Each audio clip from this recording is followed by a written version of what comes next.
Good afternoon. Welcome to SOGCast number 4. And today we are honored to have with us Marcus Whitt, who ran Recon and Hatchet Force, and he was with Command and Control South. And we are honored to have Marcus join us today. Marcus, welcome to the show. Well, I'm glad to be here, and let me correct you. You did. I on was the Recon. Hatchet Force. Oh, you're one of them. Yeah.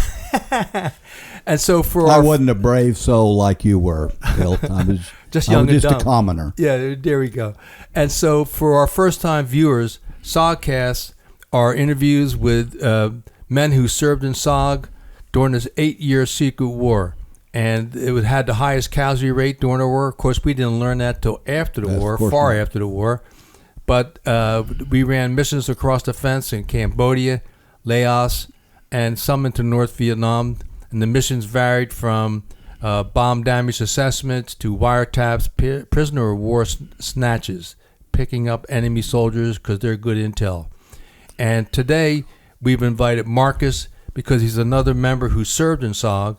And so Marcus, let's just start off with how you're introduced to SOG, because I thought when you landed in Vietnam, you had orders to go to a traditional A camp. And just for our listening and viewing audience, during the Vietnam War, we had many A teams, which were the 12-man Green Beret A team, and they would have different camps, many along the border, in an effort to monitor enemy troops coming in to deal with local activities in the country. And there were, over 100 at one time during the peak of the war in Vietnam. And the secret war ran from 1964 to 1972.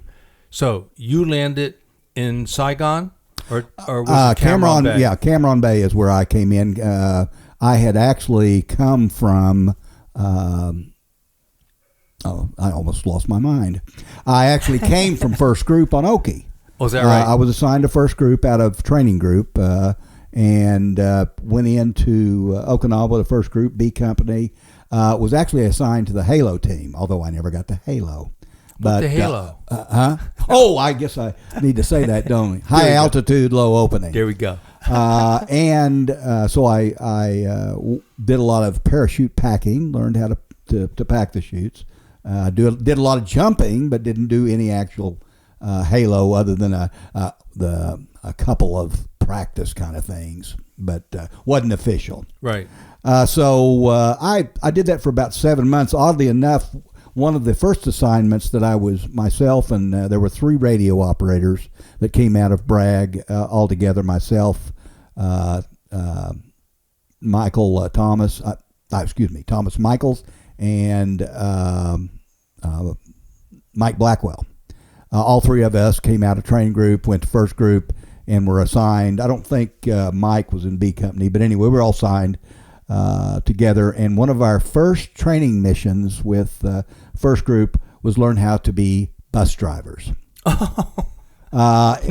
Yeah, it was the craziest thing that I had ever been a part of. But anyway, it was designed because of the hurricane season was coming about, and we were supposed to be able to pick up all the troops wherever we had them and transfer those folks to various locations. To high ground. Yeah, out of the hurricane. So anyway, after doing that, did get to do a couple of things. Got to do the Taiwan mission, short one, got Taiwan wings, and also Thai.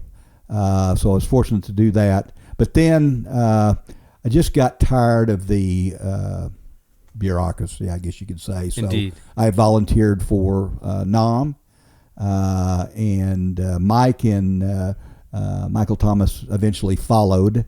I think I was the first one to go, but landed in Cam Bay like anybody else. There was only 2 Green Berets on the plane that we were on, myself and a staff sergeant. I'm sorry, I can't remember his name, but he had run at CCN. And we got off the plane and were met by a sergeant major in a Jeep. I don't know his name. I'll be honest with you up front. I'm terrible on names. Don't worry about the names. The story's what counts. I don't remember folks' names real well. Sometimes I forget my own. But anyway, we were met on the runway, and I had heard from this staff sergeant as we flew over the ocean about some of his exploits in SOG, and he said, you might not want to do that. And I said, well, I've got orders to go to an A team, so I'm not gonna worry about it at all. So, Right. We hit the tarmac, and Sergeant Major meets us and said, where are you guys going? And both of us said, well, we're assigned to whatever A team he was going to and whatever A team was us. He said, well, I've got a choice. I've got a deal for you. You have a choice.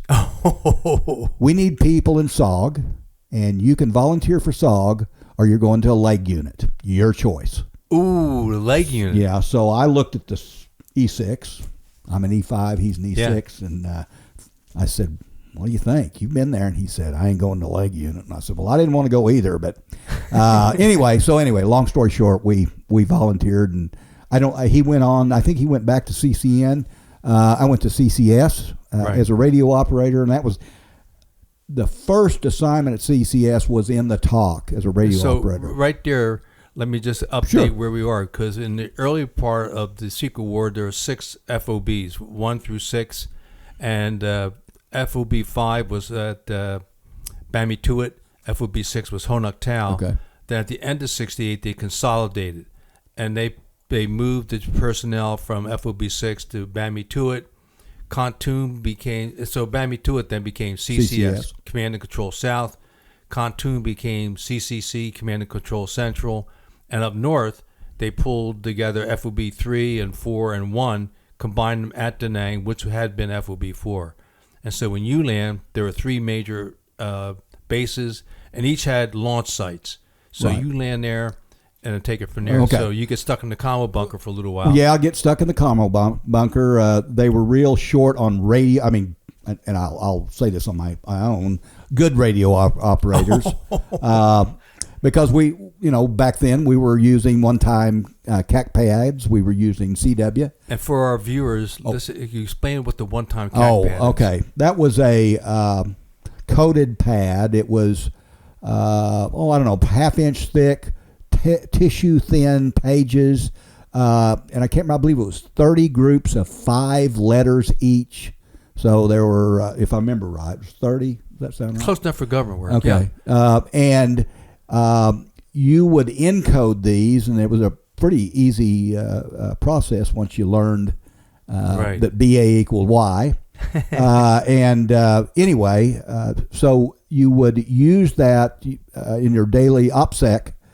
You would be given a certain page to use, and that's the page you would use. And if you were compromised, then of course they would do away with that entire book. But anyway, it's we used the CAC pad to encode any messages that was sent CW. And then people on the other end had the same code. They had the same page that we did. Right. Yes. In fact, a number of us got good enough that we could put the message across and actually record the message in. I have to think about that a bit. We encrypted it and then decrypted it at the same time. Really? Yeah. Oh, I never got that good. Well, anyway, so I got stuck in the TOC for several months. Yeah. And then an operation went out of First Company. There were 2 companies, as I remember. Sure. First company was Yards. Second company was Cambodians. And I was assigned, myself and Ben Brown were assigned to go on an exercise, on a mission that ran out of Budop along the Cambodian border. And Budop was the launch site? I'm sorry, yes. Yeah. Budop was the launch site. Sure. There was also a launch site at Quan Loy that folks went out of, a lot of the teams went out of. But this was, if I may not have the right time period, but this was a situation where we actually, First Company was involved inserting 3 recon teams. In other words, we took a mission that ran the border. Right. We were out 30 days, in fact. No kidding. It was a long one. I'll tell you another point about that long mission in a minute. But anyway, Ben Brown and I split, and I would go to Budop and in their combo bunker and take care of any traffic that was coming in with the teams there. And then we would switch off after about a week, and Ben would come in and I'd go back out. Sure. So we did that for 30 days, and as we walked along, and there was predetermined grids that the recon teams would just leave the element and melt into the jungle. I think it took 4 days to insert 3 teams, and that was their planning. Because for me, even for me, that's a new technique that I hadn't heard. Oh, really? Yeah. So basically, even with estimated numbers, so you have 3 recon teams, would be 6 8-man teams. Yeah. And then your hatchet force would be how many other personnel on top Well, of that? you're looking at probably, I'll say, 40. Wow. So that's a big insertion there. Yeah. So you all get inserted at once by air? We came in on Blackbirds, C-130s. Okay. And landed at the Budop airstrip. On another time that we landed at the Budop airstrip, sort of, I'll tell you that one later. But anyway, that was I say unique. It was that we understood it was the first time it was done. Yeah. Where we inserted teams using the hatchet force. And I don't know whether it was ever done again, to be honest with you. I was never involved in one that did it, Sure. but that doesn't mean it didn't happen. Yeah, because you're busy with your team. Yeah. Your hatchet force. Yeah. So anyway, that was an interesting time, and so we get out. I think we had about 3, if I remember correctly, 3 times in which we engaged the enemy. I don't remember how large enemy forces, but Right. Of course I was Because a large element like that, they know you're coming. Oh, sure, yeah. You can't do that many people quietly like you guys did. So it was still amazing to me how well trained the original folks that were on the hatchet force had done with the yards, because they did a good job. They really knew it. Yeah, they knew what they were doing, and they knew to keep quiet, and there was noise discipline was kind of shocking when you got right down to it. But still, you have that many people, you're going to get noticed. Oh, yeah. So that was a different. So we come back out of the field, successful mission. I don't remember what happened to the 3 teams. I mean, how successful or unsuccessful their mission was, but the insertions went well, and we didn't have any issues there. So we come back out, and if you spend 4 weeks in the jungle, and you're not very clean. So we all want to get back and have a drink, a smoke, and take a shower. And I started to go in that order. Yeah, in that order. And so I started to head for the shower, and somebody came running over the talk and said the colonel wants to see you. And I'd only met him, It's not like we were good buddies or anything. And I thought, well, what in the hell have I done? Well, anyway, long story short, somehow during that 30 days, probably near the end, my mother had contacted the Red Cross because she hadn't gotten a letter from me. And he chewed me up one side and down the other for not writing my mother. And I explained to if I'd seen a post office in Cambodia, I would have dropped the letter in for her. But, and you can't tell your mother why you didn't write. No, I couldn't. So that was an interesting time. It was kind of funny, God. but that's a first. I haven't heard that one. The colonel chewed your ass. Yeah. Thanks to the Red Cross. Yeah, the big Red Cross. And your dear mom. Yeah, well, that's she was a dear mom. She was concerned about me. So. Yeah. So after you get your ass chewed, you get your shower, and then what's next? Well, go back to the talk. Then spent. I probably did 6 or 7 weeks at different times, maybe more. On the radio relay site, we'd take usually about 10 yards, 10, 12 yards, and usually 2 American radio operators, sometimes 1. I did one time where I was the only guy, only American. And, of course, we went up on the radio relay site, which is a big, tall hill that was on west of Bami-Tuatar, west of CCS. Yeah.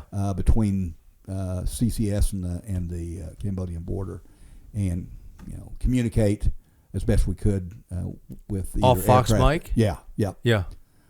So did that bunch of times. Like I said, I don't remember exactly the number. And So they taking you by helicopter? They make no, you... we actually walked. You went through a yard village.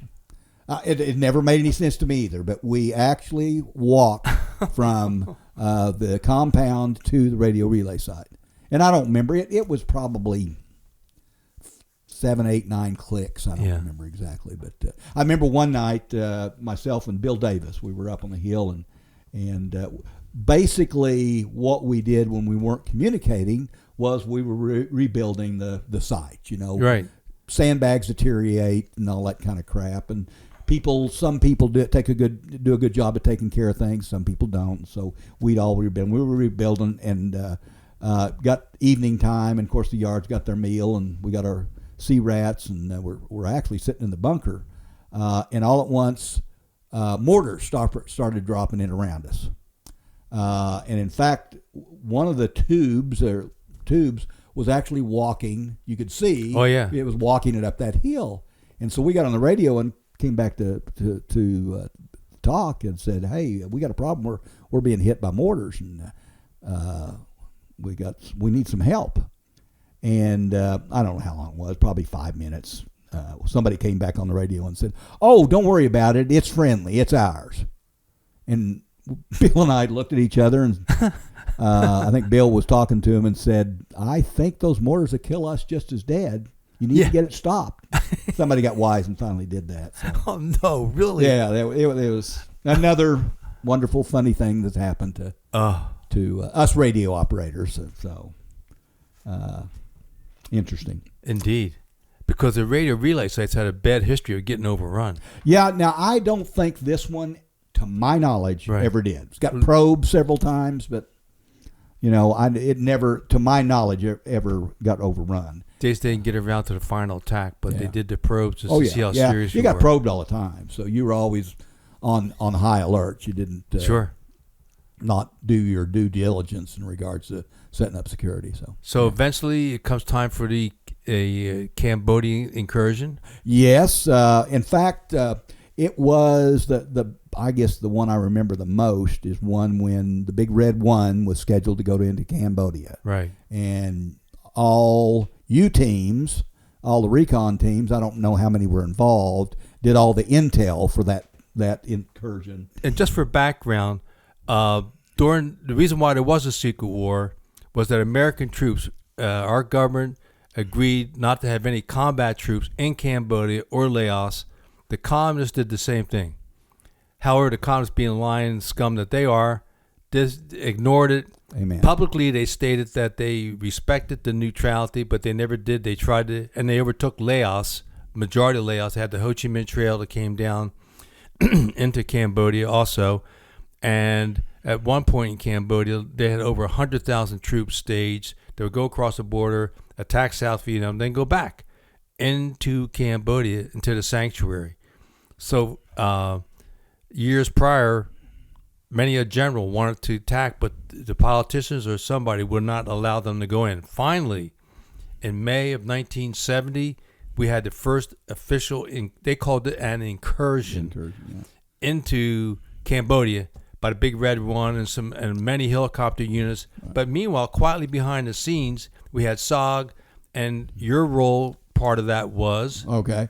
Well, and I want to mention that SOG did all the intel. In other words, SOG had already found the issues that the Big Red One was going in after, all the cash, the weapons, the explosives, the Is that right? facility. Yes. You guys had done the intel to find out where they needed to go and what they were going to find. So, in fact, it would not surprise me, and I feel fairly confident that SOG already knew where everything was. They just told the Big Red One, here's where it is, here's where you need to go. So, I mean, you guys were great. You had great eyes and ears. You know what you were doing in that regard. So, anyway, I don't know all the ins and outs. I know that First Company was tagged to go in and assist in that mission in some form or fashion. I do remember that, again, there were three of us, 3 Americans, and I'm going to say 20, 30 yards that were put on a blackboard to go into boot op. and I honestly don't remember what exactly we were supposed to do. Right. I know we were supposed to go in and do something. We were going to get our briefing at boot op before we went in. I mean, we had a general concept that we were going in to assist Big Red One, and we all loaded up, flew in the Blackbird. Wasn't that far as I remember to boot op because it's set right on the Cambodian border. Right.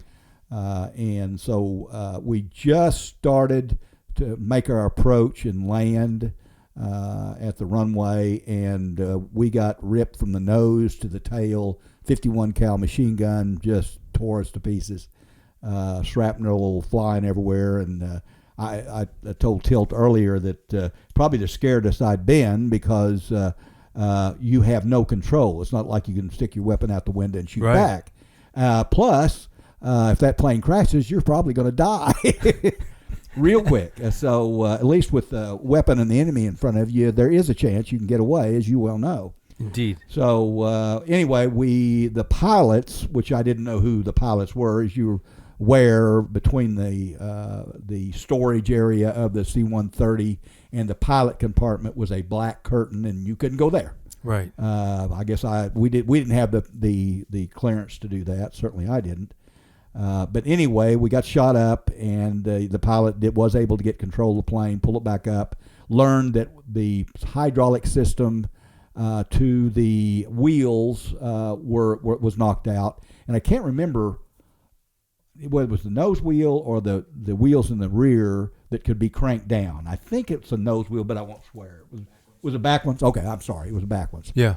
And we could do that, but they couldn't get the nose wheel down. So the pilots flew clear across Vietnam, and I don't know at what altitude, but they gained altitude and cut the engines trying to get the wheel to come undone. So we bounced from basically boot op to Cameron or I don't know. Or Ton Son Nhut. Or Ton Son Nhut, whichever had the longest runway. And I may have been Ton Son Nhut. But anyway, of course, not only being scared shitless, I don't hope that was okay to say that. It's okay. But that didn't make my stomach feel any better, nor anybody else's. And were any people wounded from the rounds going through the aircraft? The crew chief took a round. If I remember right, it was in the leg, but I won't swear to that. Right. And I took a piece of shrapnel in my leg, which, that woke you up. It woke me up. It made me feel really good. But anyway, so we fly across. They do whatever they do for a crash landing at Ton Son Nhut, and we go in on our belly.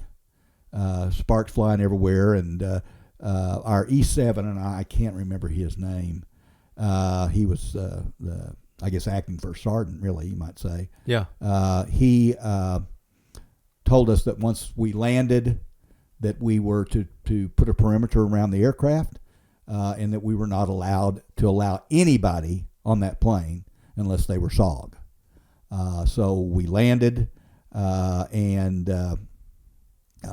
we all got out, formed the perimeter, and I don't know who the general was, but a 3-star Air Force general decided that he was going to come out and see what was going on with this aircraft, which I guess I don't blame him. Yeah. Somebody lands on his airstrip.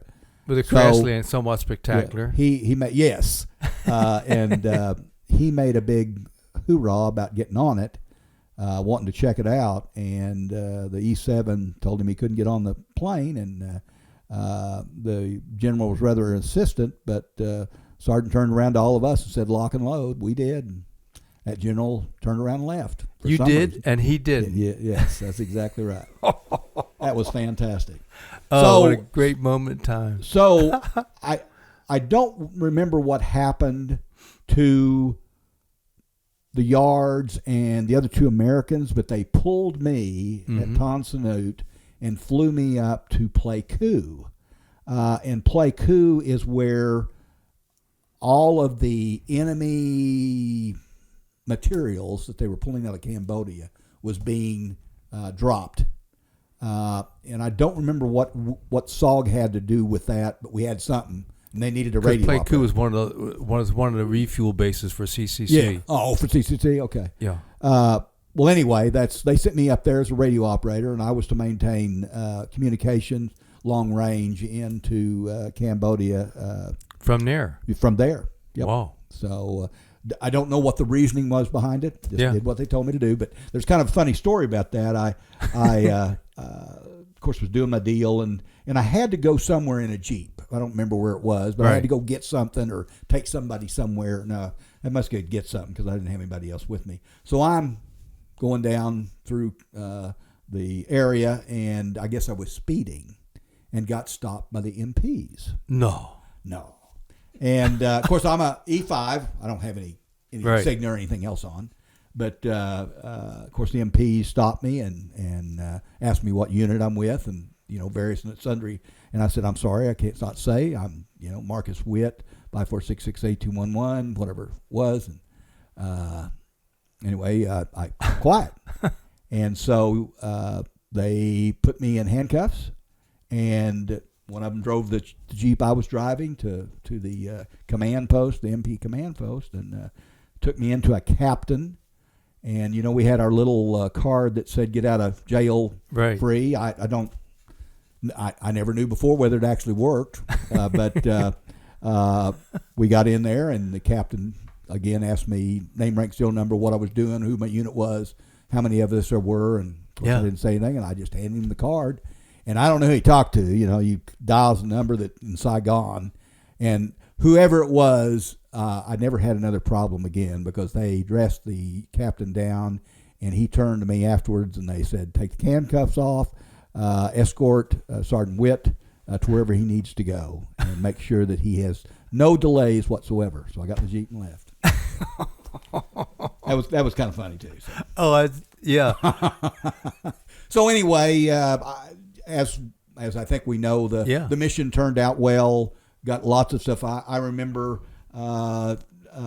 forgetting about the Chinook and the electrified hook, and getting the shit knocked out of me from grabbing a sling load full of AK-47. So it was a very interesting time then. So you got the shit knocked out of you, but yes, what? If you don't ground yourself and grab a Chinook hook, right? There's I guess it's static electricity that goes through it. It will knock you. It knocked me off I was standing on that's what it was. They brought in a sling load of weapons, right? And we were hook up concertina wire. Okay. And I was standing on this big roll of concertina wire, and I was supposed to hook it up on, and I grabbed the hook to go this way, and it was a bad mistake. It blew me clear off the thing. So really, yeah, it'll knock the crap out of you. I don't know whether it still does do that. Does it? It still does. Okay. According to reliable sources. So anyway. Okay, how much longer are you in SOG after the incursion, and then? I left. I did the radio relay sites, and I did another couple of mission things with First Company. I left at the end of October of 1970. I was queried about re-upping, and after my experience with the promotion board, I said, screw you, I'm not interested. I had discussed before with the radio supervisor. I remember it was SFC Nelson was our NCO, and then we had Captain Potter, wasn't Harry, or Henry Potter, wasn't Henry. But both of them were not inclined to let me go to our RT school, go to Recon. But so things just didn't work out. Yeah, I wouldn't have mind staying, but I was just not really happy. So this is your first tour of duty with the Army. So when did this first tour of duty begin for you? Because earlier discussions, you said you had an interesting walk. Maybe just how do you get into the Army in the first place? Okay. A little bit of your background to get up to that point where then you get into the Army, and then we'll come back and take it post-SOG, post your first tour of duty with Uncle Sam's Army. Well, I grew up in a very rural area, mostly cattle and oil wells. In Osage County, Oklahoma. And tornadoes? Tornadoes, hail. But my dad was he worked for Phillips Petroleum Company in the oil field, and we had a small ranch. So I went to a high school that my graduating class was 53, so it was very small. Wow. Not as small as some, but very small. Yeah. I was my mother was a teacher at the time, and so I always went to school, didn't skip class. But I was a good athlete. Played baseball, football, and basketball for a couple of years. I wasn't a very good basketball player, but I was a good baseball player and a good football player. And I was offered a scholarship to go to a junior college to play football, and then received a letter from Oklahoma State University asking, saying basically that they'd like me to walk on, and if I made the team, I'd get a scholarship. So I grew up an OSU Cowboy. My dad and mom both went to school there. That's where we went for game days. We were very involved in the college experience. I mean, college there. Football in Oklahoma, that's everything Well, else is secondary. Yeah, well, and they had another college too, right? Yeah, I was a junior college. It was against? called Oklahoma University. That's what it was. I wasn't sure about the name. Yeah. So anyway, I decided to go to college and walk on at Oklahoma State, and probably wasn't a good idea because I came from a very rural, small high school. There wasn't a whole lot to do. Get to Stillwater, and there's bars, and there's beer, and there's women, and that's what I did. I didn't realize you had to go to class. You had to go to class too? Yes, I had to go to class, and my first semester I was put on probation, and second semester it just went worse. We had one thing in common. Another thing in common there, Marcus. Life on probation in college. I was bad, and it's funny. When I was and I played football. Yeah. But I was no star. I mean, I lettered, and that's it. Yeah. So but you were there. You did it. Yeah. Yeah. I was a safety, and so anyway, I would on Fridays when it wasn't football season, I would go home, and it was to get to my house. It was probably 70, 80 miles. But there was two ways you could go, and always went home and would wake up the next morning not having a clue which road I took. And the good Lord had to be riding with me because nobody else would. I was really bad off drinking and not going to class. So anyway, long story short, my dad came to my little apartment one day and said, "Pack your bags. You're going home." So we get home. He said, "Tomorrow morning we're going to Pawhuska, which was the capital of Osage County, and you're going to join the Army." And Is that right? Yeah, well, yes. And back then, what did we say to our parents when they told us to do something? We said, "Yes, sir," "No, sir," "Yes, ma'am," "No, ma'am." I said, "Yes, sir." So I went to Pawhuska, signed up. So what year is this? This was in 1967. Okay. I'm sorry, I didn't even say that. 66, I graduated in 1966, and 66, 67 I was Stillwater, and 67 in the fall is when I crashed, or when Dad had decided I'd crashed enough. So anyway, he took me to Pawhuska. I signed up for the draft. I mean, I knew I was going to get a draft notice anyway. Right. So I signed up, and if you remember back in those days, there were two numbers that you could get. You could get an RA or a US. So I started out as a US. No kidding. Yeah, US, because I was volunteer for 2 years. Right. Well, we go to now. Back then, maybe they did, but I didn't remember being even asked about what do you want to do in the military. It wasn't until I got to Fort Polk, Louisiana for basic that we went through that. You had the test. Yes. Written test. Yeah. You take the test, and they give you this list of things that they say you're qualified for. And, unfortunately, I don't have a mechanical bone in my body. And I chose helicopter mechanics. No. Yes. And to this day, I don't know why. I didn't fly. I'm not a pilot. I don't have any clue why I decided to do that. So they said, "Oh, that's good. In order to do that, you're going to have to sign up for another year." So what did that do? I became RA, regular Army. Yes, I became regular Army, and I was one of 3 regular Army guys in our platoon in basic training. So one day, near the end of our 8 weeks, it was raining a dog, and of course Fort Polk is, well, Fort Polk. Yeah. So it was raining like a dog, and they were going to the range, and they called the 3 RA guys' name out of first formation and said, "You guys you're not going to the range today. You're going to jungle warfare orientation." Ooh, at Fort Polk. Yeah. We didn't have a clue what that was, but we knew we were going to be inside and not standing out in the rain. So that was a good thing. So we all crowded into, I don't know how many basic training, platoons there were at that time, but this was a huge auditorium, and it was full. So I don't know how many that was. Bunch of folks. I was kind of surprised. Yeah, so by 1968 was a year of the highest number of American troops in Vietnam. Okay, well, this is 67, so that would have been feeding. You're building up to it. Yeah. Yes, sir.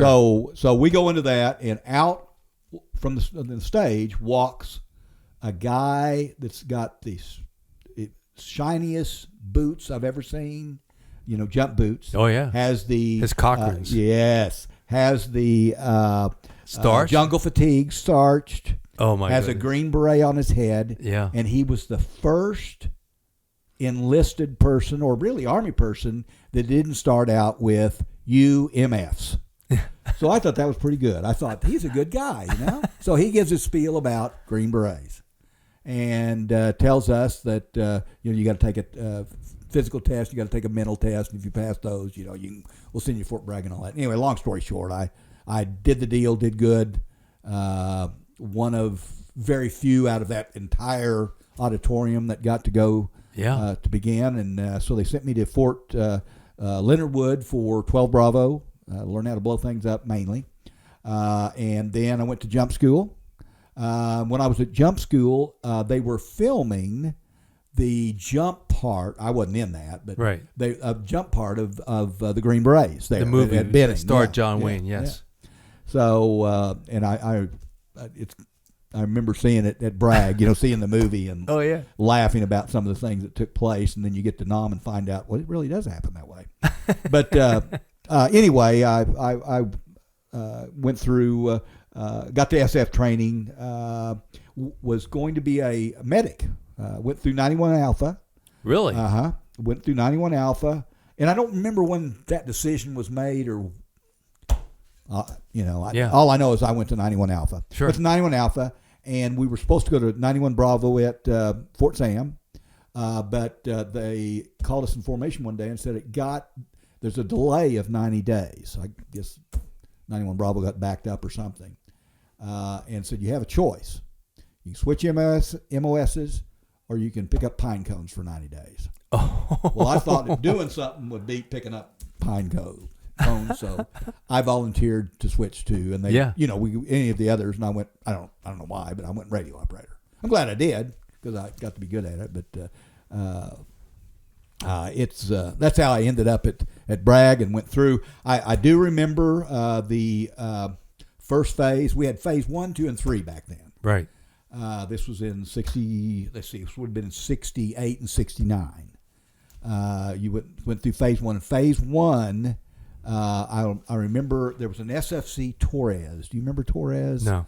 He was a badass, It's okay. bad guy, bad Vietnam guy. Okay, I mean he was well known for his heroics. Jocko's folks have used words a little bit more harsh than that. So okay. So I don't. We're feel not bad. PC here. Okay. Oh, good. I'm glad to know that. So anyway, they divide you up into teams there at the end, and you're supposed to exfil and within find. Through the swamps and the Everglades or whatever the heck you could find, they had you go through. But you had the E&E, and you had to do it successfully in a certain amount of time.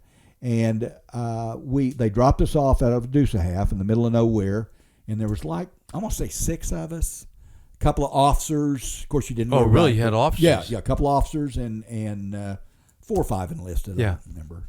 Of course, I was a E3. I was an E3. You had that much power? Yeah. Wow. People are crazy to give me that kind of stuff. But anyway, I'll never forget this. You know, you have to use your light discipline. Yeah. And the one of the lieutenants, I guess they were both lieutenants, one of the lieutenants lit up a cigarette. No.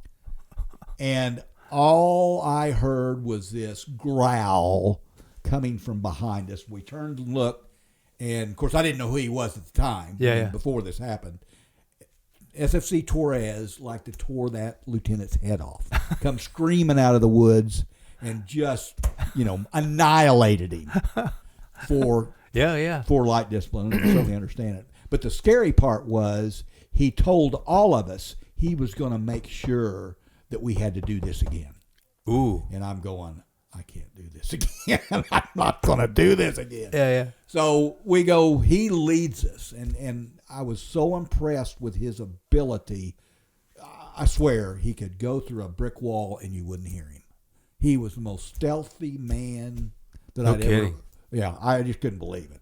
Anyway, we got about probably 3/4 of the way through, and some trainee lost his weapon. So they called the whole exercise off. Everybody passed, and we had to go help try to look for the weapon. Which somebody individually finally found it. So that was my first experience with SF. Along with, sometime during that, I had my first bout with kidney stones at Fort Bragg. Oh. Yeah, so. But it was a great opportunity. I've never been so proud of doing anything in my life as being able to go through SF school. Sure. Went through phase 1. Of course, phase 2 was radio opera school. Right. And then you went straight through, didn't get recycled like I did? No, I didn't. I was good. I was a good liar, I guess. Faked a lot of stuff. But I got lucky. I really was. And I had a lot of good people around me that we all worked together, Right. Then you came to your FTX. Yes, FTX. That went smoothly. Didn't have any issues. That was a wonderful experience with the Pineland. Sure. Yeah, that was great. I graduated from there. I even got a Pineland sticker on my vehicle. So is that right? University of Pineland. Yeah. So anyway, and so the last 3 or 4 days you spend on the phone with Mrs. Alexander trying to get your choice assignment. Yeah. I probably called her 3 or 4 times, and she was always gracious. I mean, thinking about all of the numbers, and I don't know the exact numbers, but there was a lot of people that went through SF training then. Oh, yeah. And every one of them was called on. Mrs. Alexander at some point in their life. As you said, you took her candy and a bouquet of flowers or something. Bottle of wine. Bottled wine. Her wine and the flowers. There you go. Went to the Pentagon. This is 1969 in my case. Did you get what you wanted? Yeah, I wanted a CCN. Oh, okay. Well, see, so I didn't. I had to get out of Fort Devens. Okay, all right. Yeah, you were already signed. You were already in group, right? Okay. All right. Yeah, well, I was trying to get into group, and so Indeed. my first choice was actually 10th group because I wanted to go to battles and help people across the wall. I thought, certainly, and wear civilian clothes. I thought, that'd be great. It's a great assignment. So that was what first, and first group was second, and 5th was 3rd, and I got first group. So ended up in first group, and we already talked about that. Indeed. So we'll fast forward through your first tour of duty. You get out of the Army, and this is 1971 or 70. Yeah, well, it's the end of 70. End of 1970. Yeah, you very get out. end of 70. And so what happens here? Okay. Well, of course, we all know during that period of time going home, the way Vietnam veterans were treated. Right. I experienced a little bit of that. I think the biggest thing for me, the kind of a shock, really, and then I look back on it and think, well, maybe it shouldn't be, but was my folks acted like I'd just had gone somewhere for vacation and come back.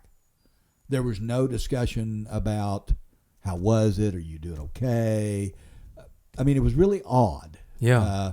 Because my dad never talked about war. I mean, you could ask him something. Because he was a tanker in World War II. He was a tanker. So he knew what combat was like. Yeah, General Pat. And then I guess probably nobody talked to him about it. So, but anyway, that was kind of the surprise. And then you kept a low profile. I went back to college and got married the first time, and money was a big deal.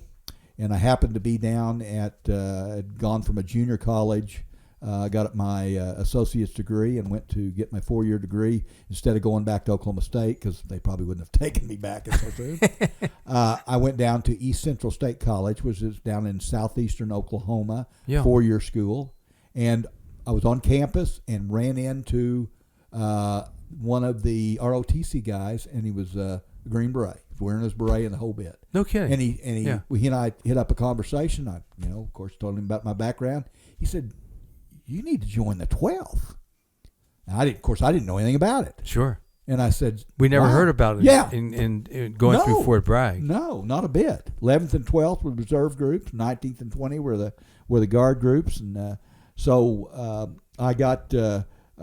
He gave me the number. Could you explain a little bit what the difference would be between a reservist? Okay, sure. And then you had National Guard 19th and 20th. The 11th and 12th were Army Reserve units. Right. And, of course, they were directly under the President of the United States. Okay, that President's the only one that could call them to duty. Right. There was two guard units, 19th and 20th, and they were just like normal guard. They answered first to the Adjutant General of the state in which they reside, and then, of course, to the President if he wanted to activate them. So there were no guard units, SF units, in our state. There was a reserve unit, and it was 2nd Battalion, 12th Special Forces Group in Tulsa, Oklahoma.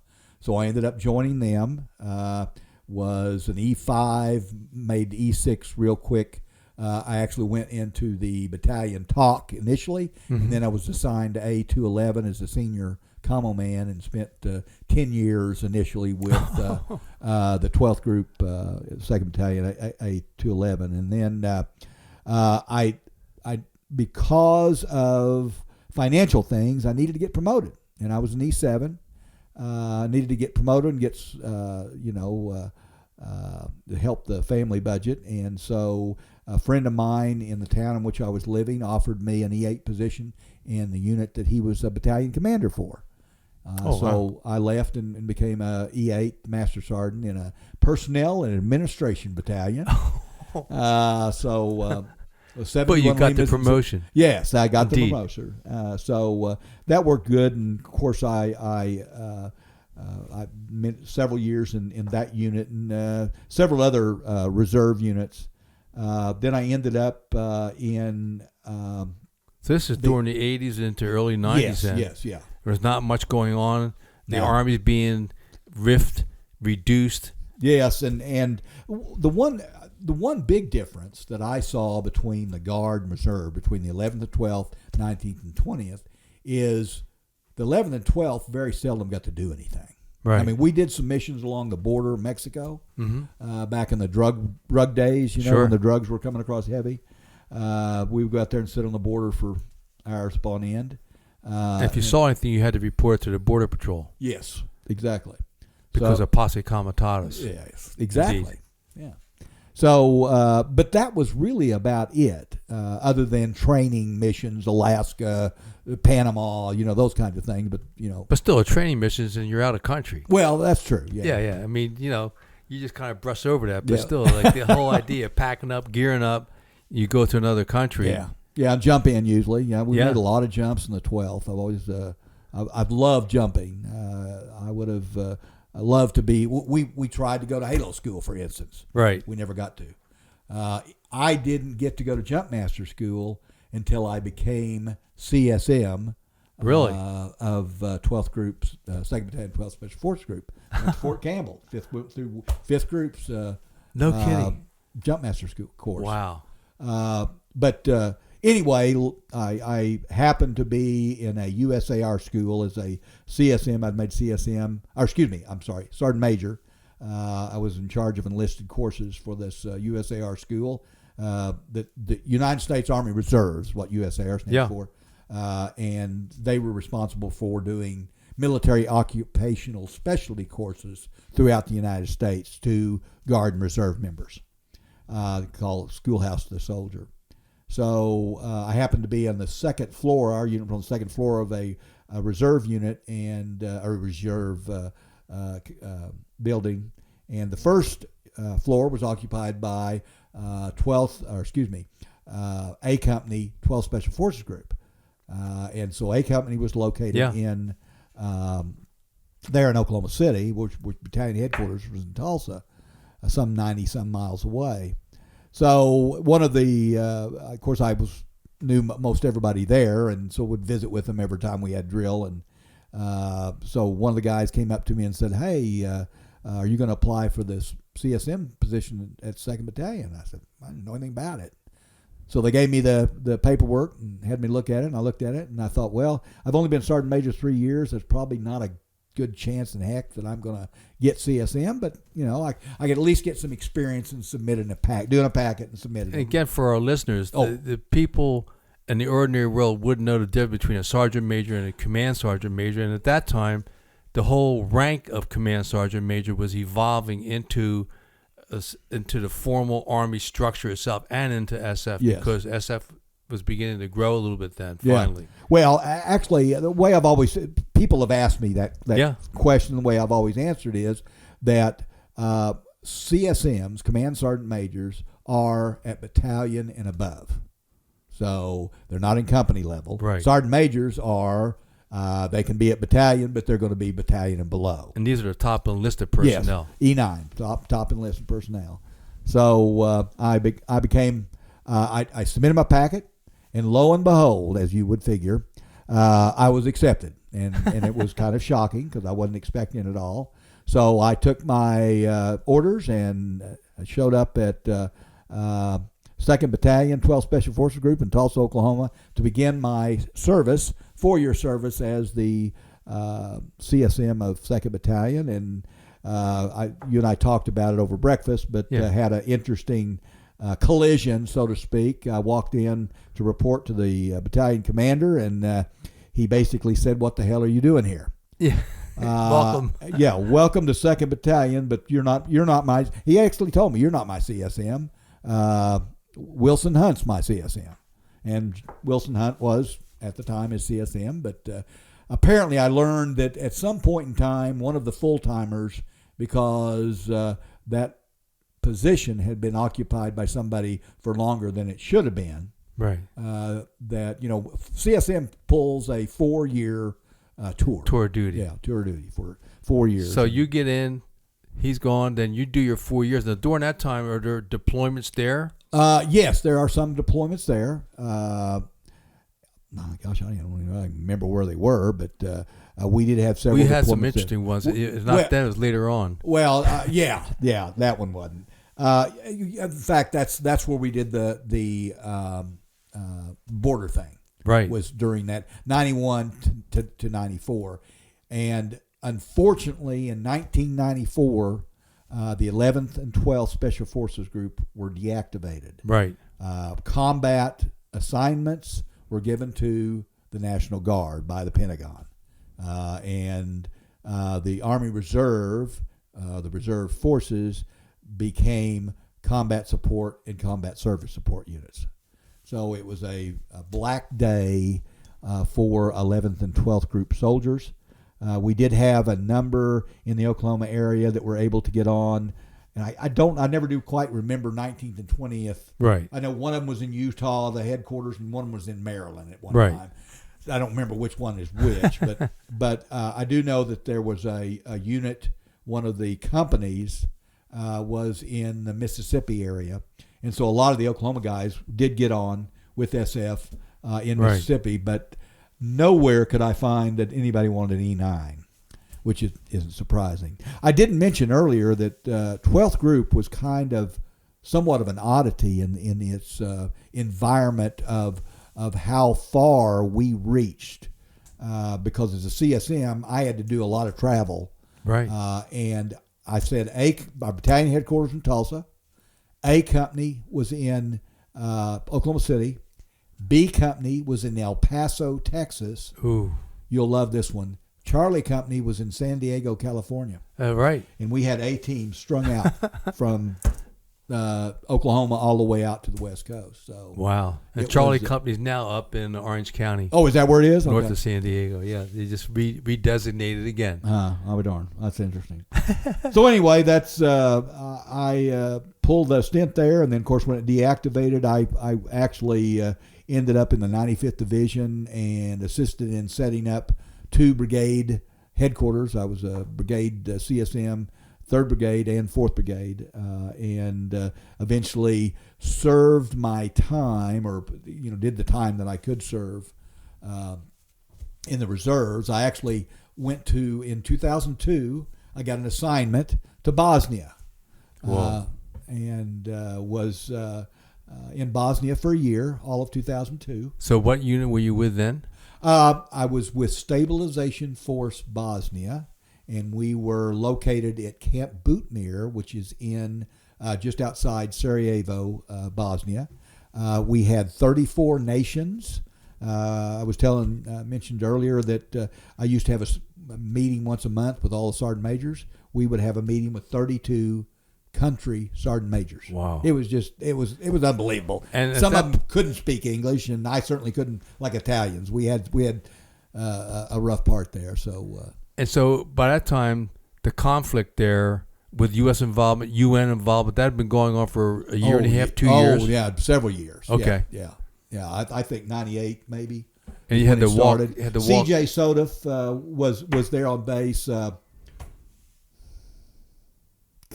And what kind of missions there? You're supporting locals and training locals. Well, the job of CJ Fotis then was looking for the war criminal. Yes, that was their job. In fact, I got to go out with them a couple of times and pull rear security. So it was kind of fun. Indeed. And got to drop leaflets. Yeah, it was all right. I was trying to think. Started with an H. Colonel. Became the commanding general of Special Forces. He had a brother. He and his brother were both lieutenant colonels. I can't believe it. I told you I'm terrible That's on okay. names. I'm sorry. But anyway, he was the colonel for C.J. Sodif then, and then he became commanding general of Special Forces. Nice guy. And the sergeant major for C.J. Sodif was Murray Small, and he was out of 19th or 20th. I can't remember. A little bit short guy, but a really nice guy. But it was a good year. It was fascinating. Bosnia was a fascinating area. As I tell people, Croatia is the place to go on the coast. Woo! Indeed. People never think about it that way. No. Because you hear all the headlines, the conflict, and war criminal activity, and just the absolute hatred between different religious factions, political factions there, and the brutal way they treat each other. Well, and people ask, well, it's a beautiful country. The thing you had to be aware of, though, you had to stay on the beaten path because they're still saying that there's 1 million landmines buried in Bosnia. Really? Yes. So don't go stomping for them unless you want a big bang. One thing I did while I was in Bosnia, the contractor KBR, which was a subsidiary of Halliburton, right, and our Department of Defense secretary at one time, which he got a lot of heat for. But anyway, I befriended them because they were responsible for taking care of all services for the Americans that were in Bosnia. And so I befriended a lot of them, got to know them, and they all said, hey, why don't you come back and work for us? And I thought, well, that'd be pretty interesting. And when you say taking care of service, that means everything from food to portable latrines. Does that include weapons and ammo? Yes. And all any of that. Training? No training? No, not training. Not training. Now, they had Eagle Base, which was where the divisions, that was an all, Eagle Base at Tuzla was an all-American base. Wow. So that's where the personnel basically responsible for missions in and around Bosnia, that's where they were headquartered. And it was strictly all KBR. I mean, they had it really nice. It was really nice when you went. I would take the General's chopper Blackhawk up to when I needed to go up to Eagle Base, and that was kind of neat too. I've got many pictures of me with 2 stars on the seat covers behind me. But it was KBR had the food service at Eagle Base. Right. At Bosnia, at Bootmere, it was the English or the Brits. Brits. Yeah. Yeah. Wasn't very good. No, of course not. Yeah. But they're not known for their food. No, they're not. I will say that I can thankfully stay, and I've got a thing hanging in my office at home that are we okay on time? Oh, we're fine. Okay. Yeah. We on Bootmere, we were allowed. That's one thing that everybody wanted to come to Bootmere because it was a NATO base. Right. You were allowed to drink alcohol. Ooh. Eagle Base, that was a no-no. Really? So where did they put CH soda? On Bootmere.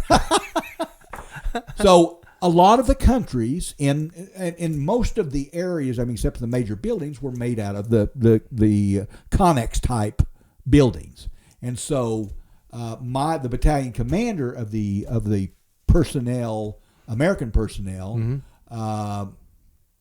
Got together, and we started the first American bar on Camp Bootmere.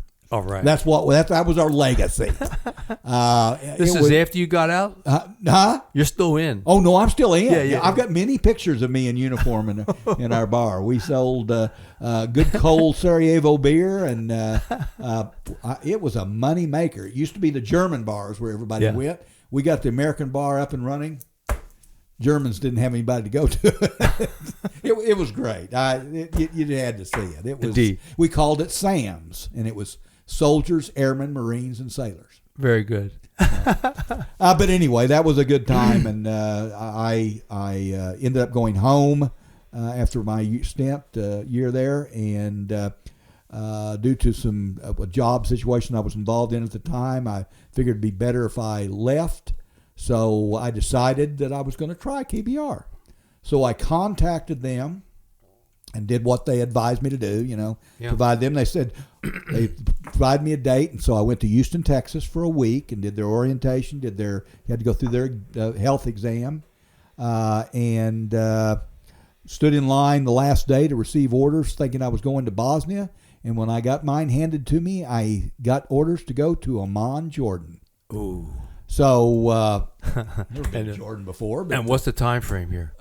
This is this was in January of 2003. Ooh. January of 2003. So I get to a very nice hotel in Amman, Jordan. And in fact, that year, it snowed in Amman. Snowed in Amman, in the desert. It was unbelievable. So went there and then ended up on a old Air Force base in Jordan on the western near the Iraqi border. And it wasn't until I got there that I knew really what was going on. Of course, they were building up for the invasion of Iraq. And what else is new, right? Yeah, you got an assignment, and you land and you get the reality check. I was my first job was as billeting supervisor. And I put 5,000 service members in tents. Oh. I had a,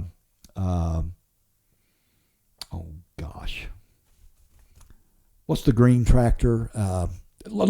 John Deere? John Deere. I had a John Deere Gator. Yeah. And so because there was high accountability of these cots. Right. So I would meet the C5s that landed with a bus, put them on the bus, carry them down to where all the tents were, and that's what KBR was doing.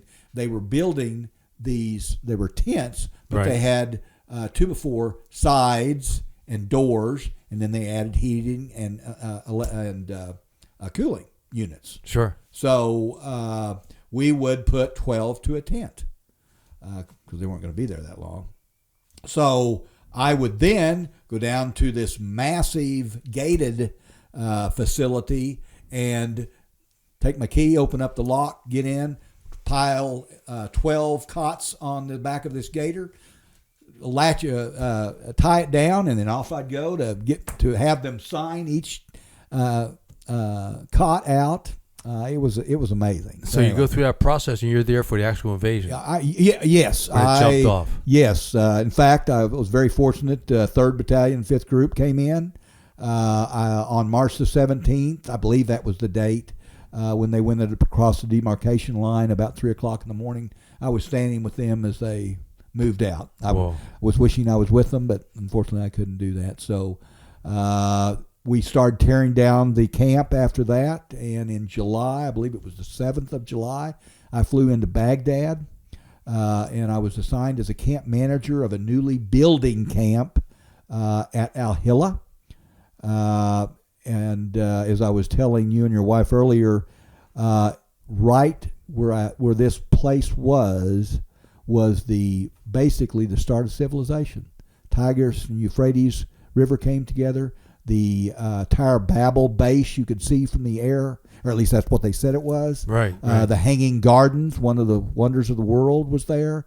If the Sunnis and Shiites would quit fighting, tourism would just be unbelievable. That's that right. Yeah. The Christian era right there is the start of Christianity, basically. And so it was something to see. We actually had a camp there. That's where some of the guys that I'd left on 17 March ran into there. They were up in one of the old palaces.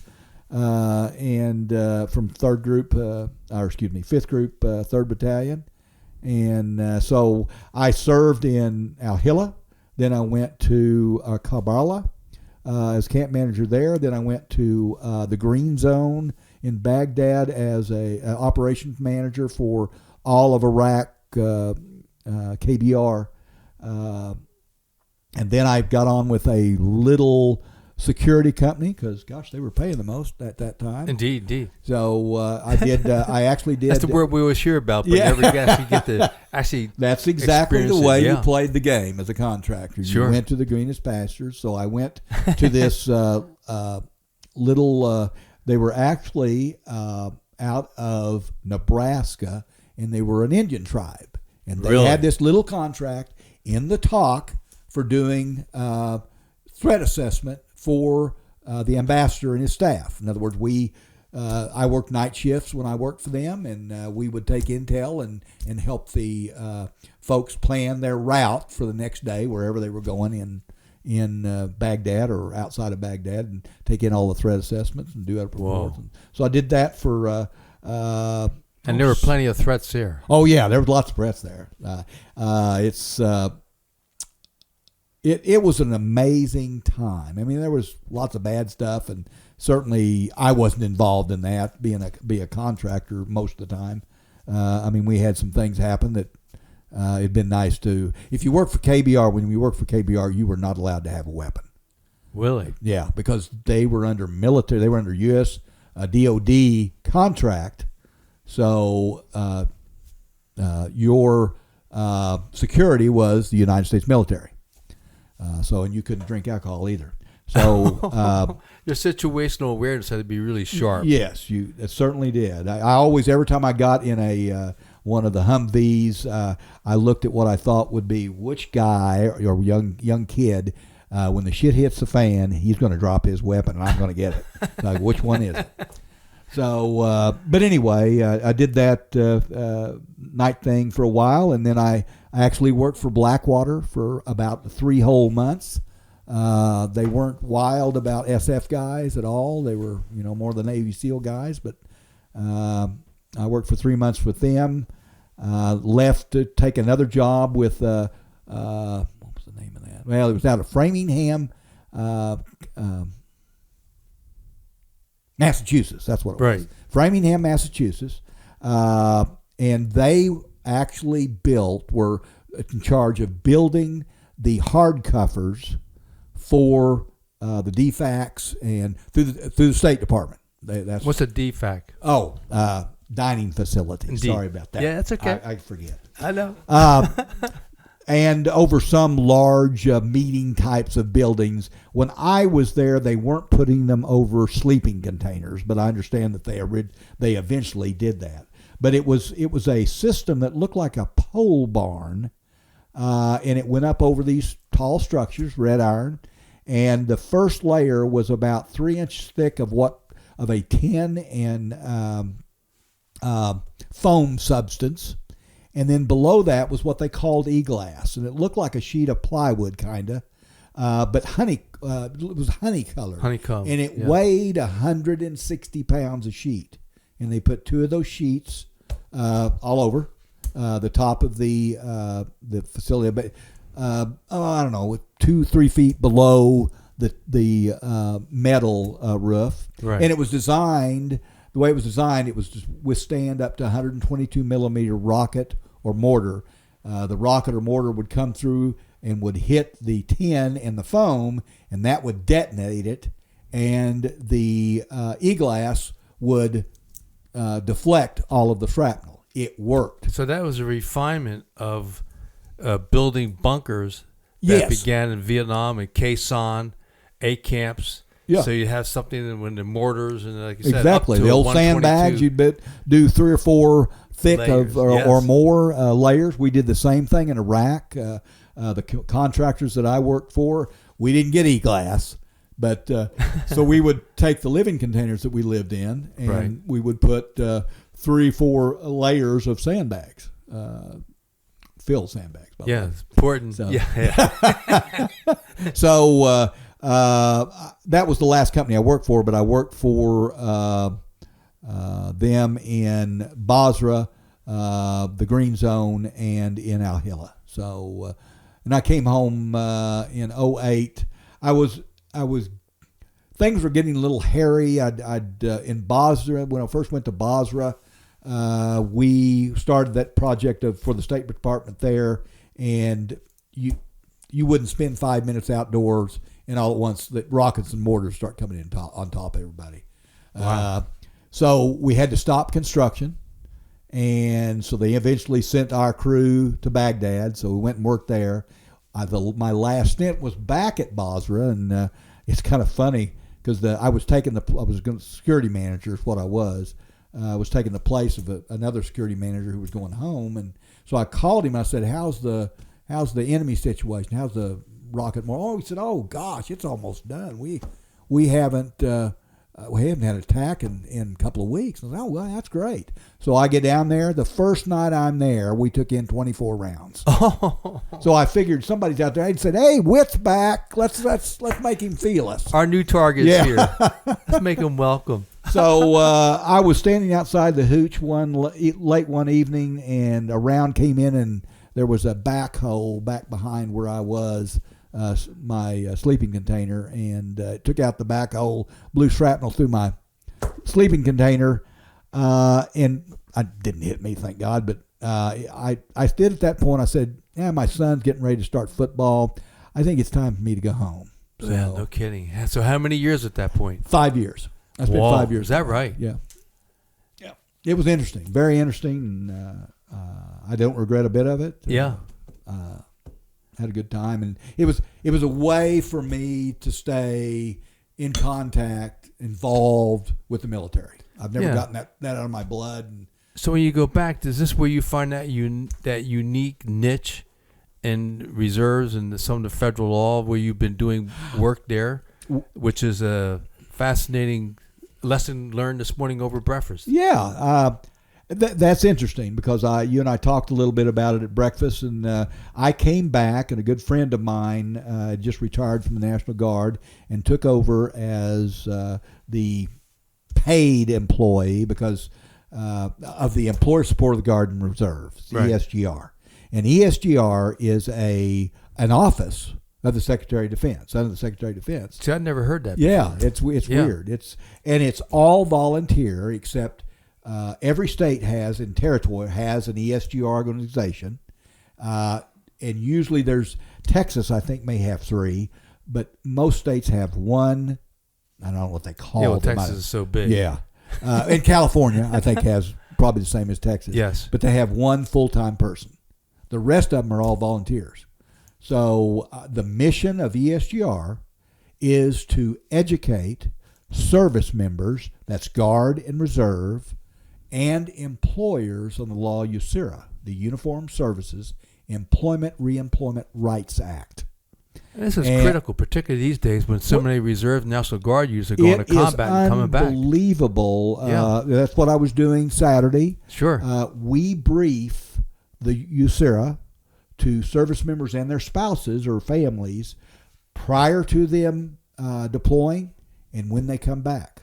So this unit that I briefed on Saturday had been 10 months at Guantanamo. They were an MP unit, a National Guard unit. And so they'd been there for 10 months.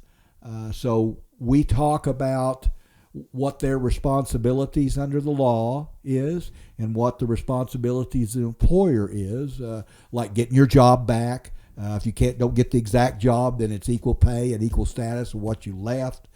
Your benefits remain. If you're your seniority, if you left and you had 5 years with your company and a year later you come back, you now have 6 years. You didn't lose that year.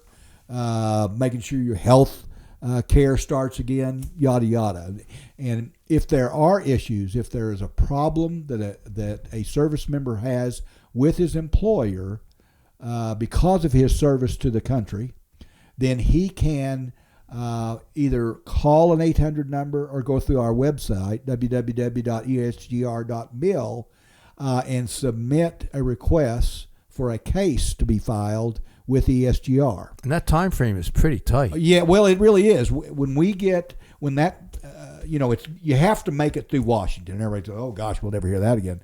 Well, in this case, it's not true because they pass that referral information on to the state director of the state in which the service member works. Not necessarily lives, but where they work. Sure, that's what's critical. Yeah. So we have 48 hours to contact that service member and find out what's going on so we can begin to assist them. And once we have determined what the case is, then if it's termination or loss of pay, then we have 7 days to resolve it. If it's any other item, like I didn't get my promotion, I didn't get my benefits, we have 14. Now, in the state of Tennessee right now, and I happen to be the state director of ombudsmen, so I have 14 ombudsmen throughout the state of Tennessee that work with me. We are about 85% of the time we resolve that problem. Really? If for some reason we can't, in other words, we'll go and we're not taking sides of the service member. Our job is to educate. Hear both sides. That's exactly right. So what happens? I mean, like if you find yourself on one hand, you got Walmart, and as an employer going, "I've got a problem with Walmart," compared to on the other hand, you got Joe Bip the rag man and his wife running Joe Bip's rag service. That could really get a little bit more dicey for you in terms of trying to. For the company is carrying that burden. You're exactly right.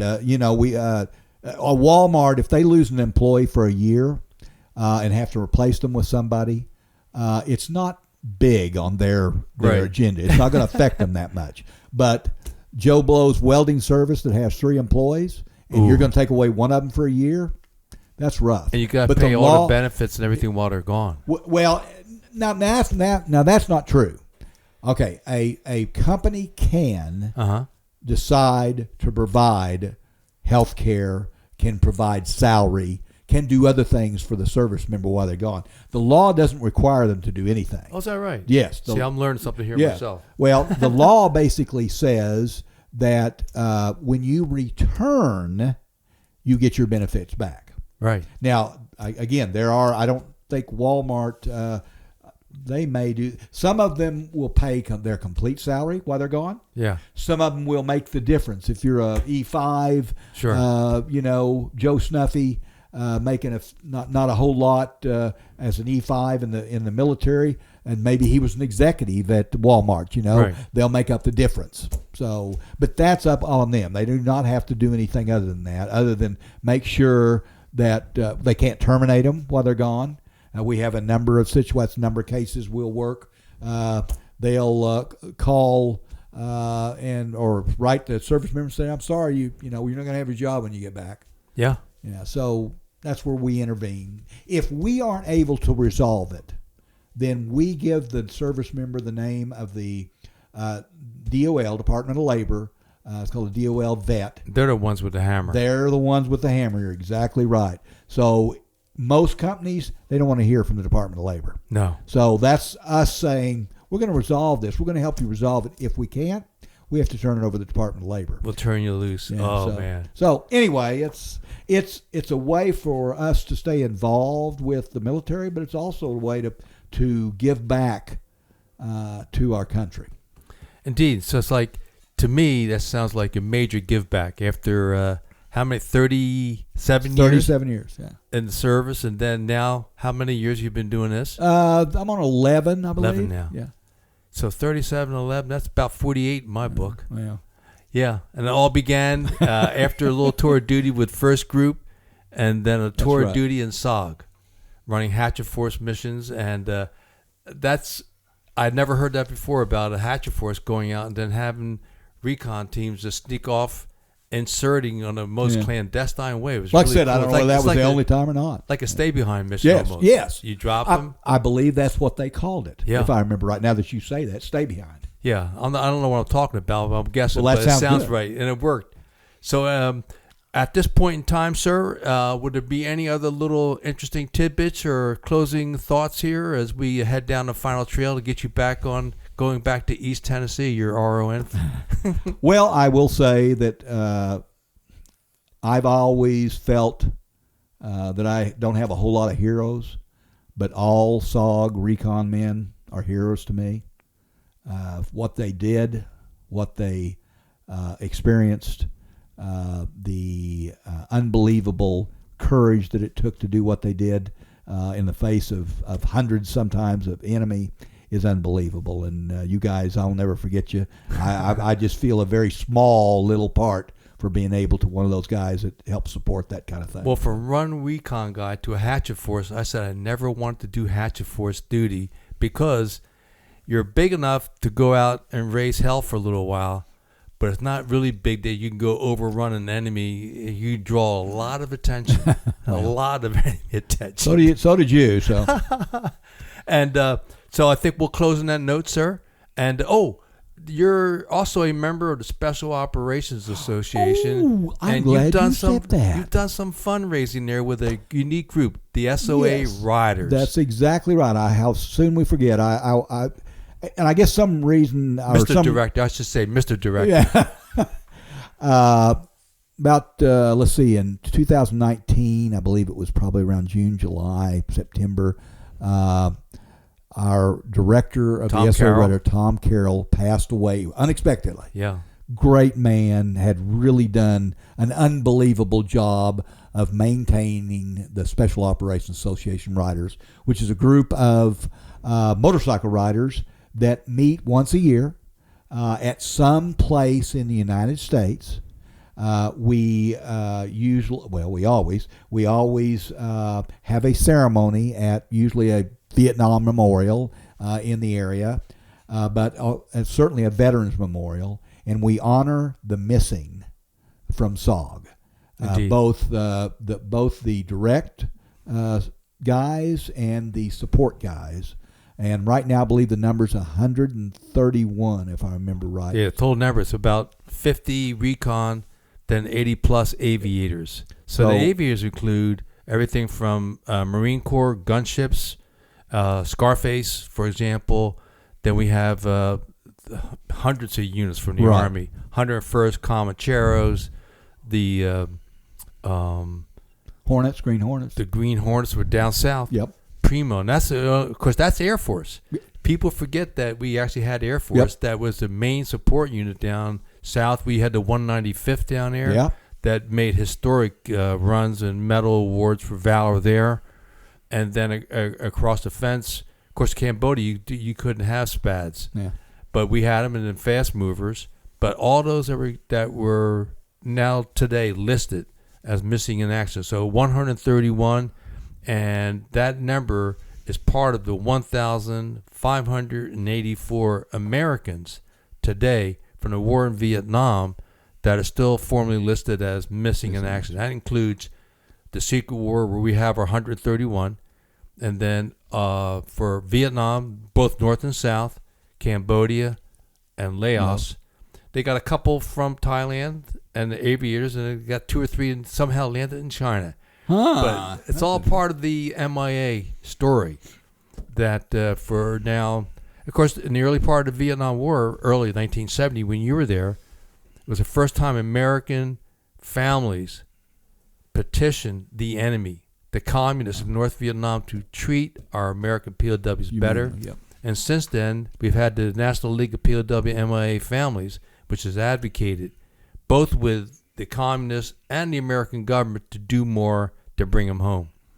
And Amen. You're right. Getting back to the SOA riders, they have conducted fundraisers for over a decade, and they've raised thousands of dollars that donate to the SOA for Operation Bright Light, for the scholarship fund, where there are Recon guys and Hatchet Force members and other aviators that are members of the SOA now. So they are eligible for scholarships. And the Bright Light Committee, which is one where they raise money to help a member attend the reunion, the annual reunions. Of course, last year, the China virus knocked us out of the box. Yeah, it certainly did. They did a Zoom, which is a little different. But the next year, this year, 2021, there'll be the SOA reunion from 18 to the 21st or 22nd. 22nd, and then the at SFA. the Orleans, and the same day, the 22nd, the SFA, the Special Forces Association, will have its reunion the first time. And they're doing a together. motorcycle run. There will be a motorcycle run, and Jocko Willink is billed as one of our guest speakers for the SFA reunion. So again, we'll wrap up on a positive note. We thank Jocko for sponsoring us today. And thank you, Marcus, for coming out of your way to be our guest here. Thank you for being asked. Absolutely. And as we close, we, as always, we pay homage to today's service members, both for all of our armed services, first responders, any of our government officials that are protecting our borders these days. And we continue to pray for them. And the Border Patrol, I think, is earning its pay under these new challenges today. But we pray for them all. And we'll conclude by saying, God bless America. Amen. We want to thank Marcus Whitt for being with us today.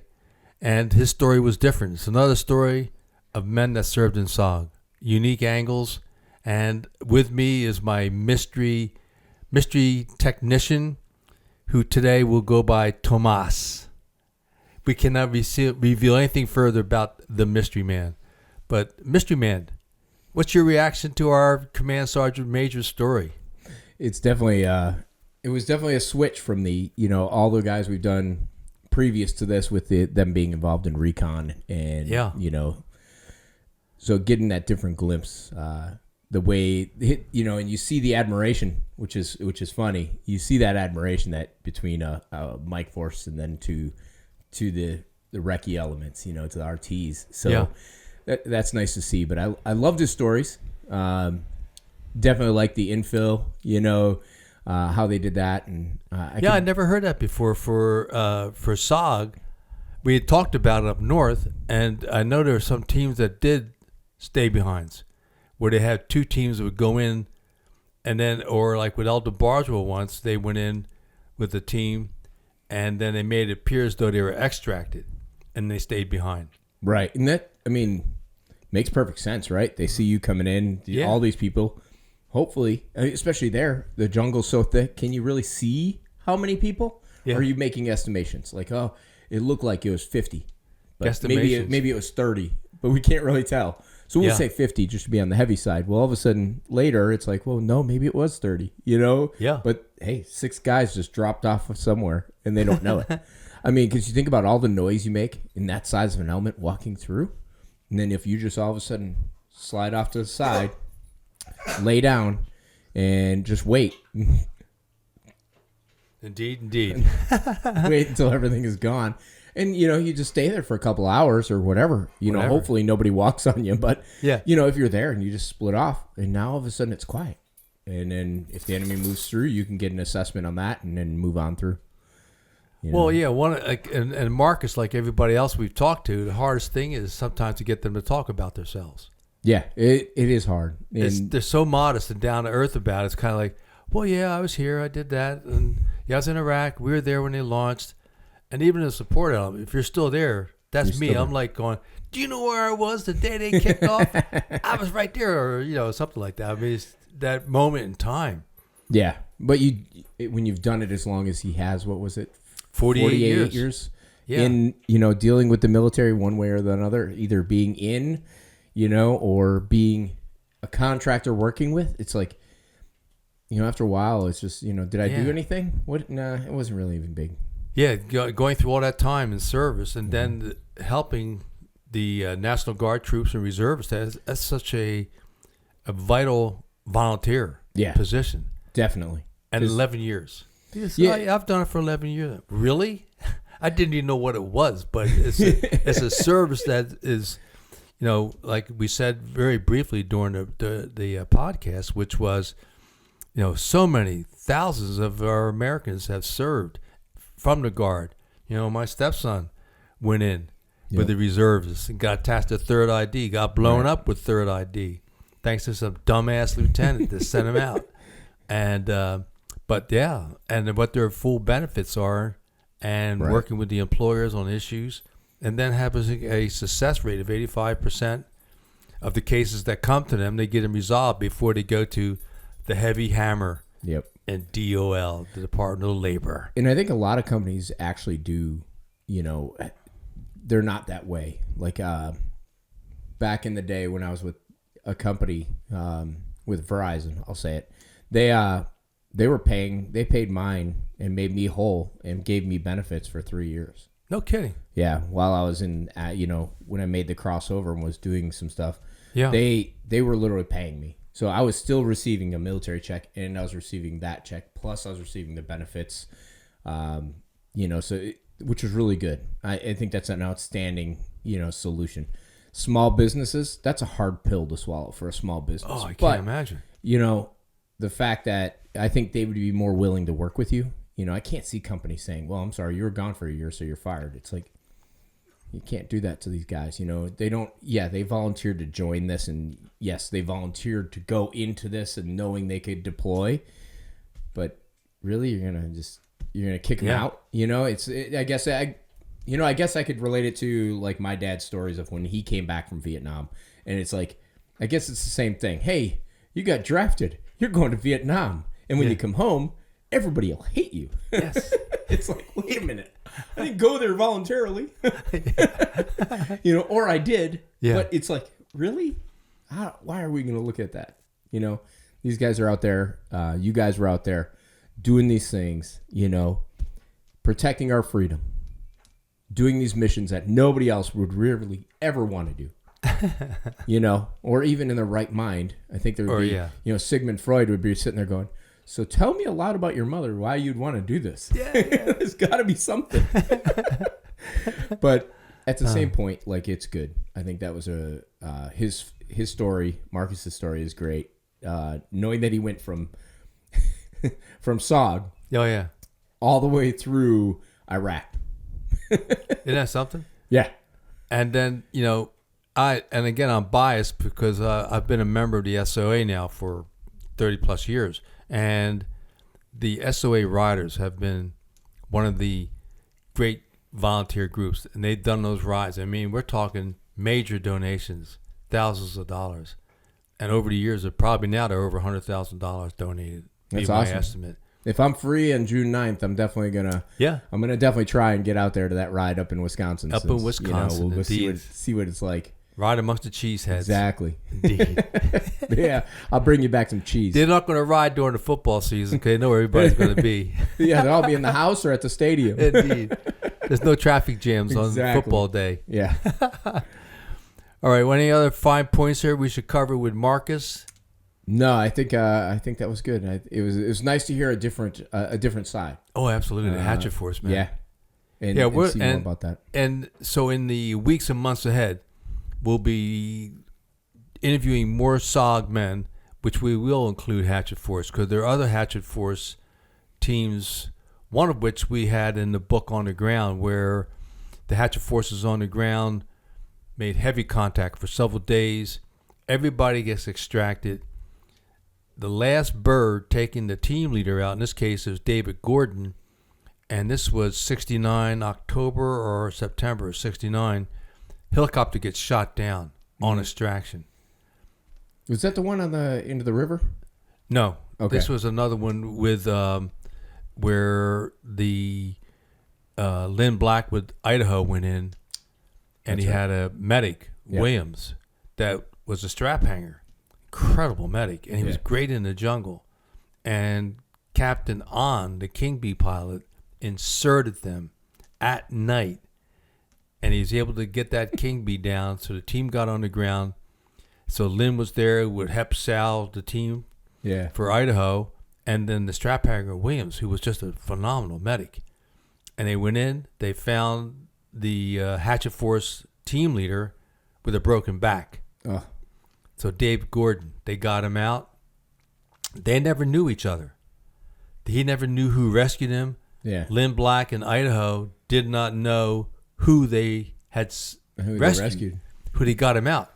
And, gosh, it was over 30 years later when we were working on the book for On the Ground.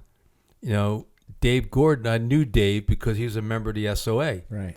He came up to me and goes, you know, I was on a Hatchet Force. I got shot up really bad, and I was just, I didn't think we were ever going to get out of here. He said, but this Recon team came in, and they pulled us out. I never knew who it was.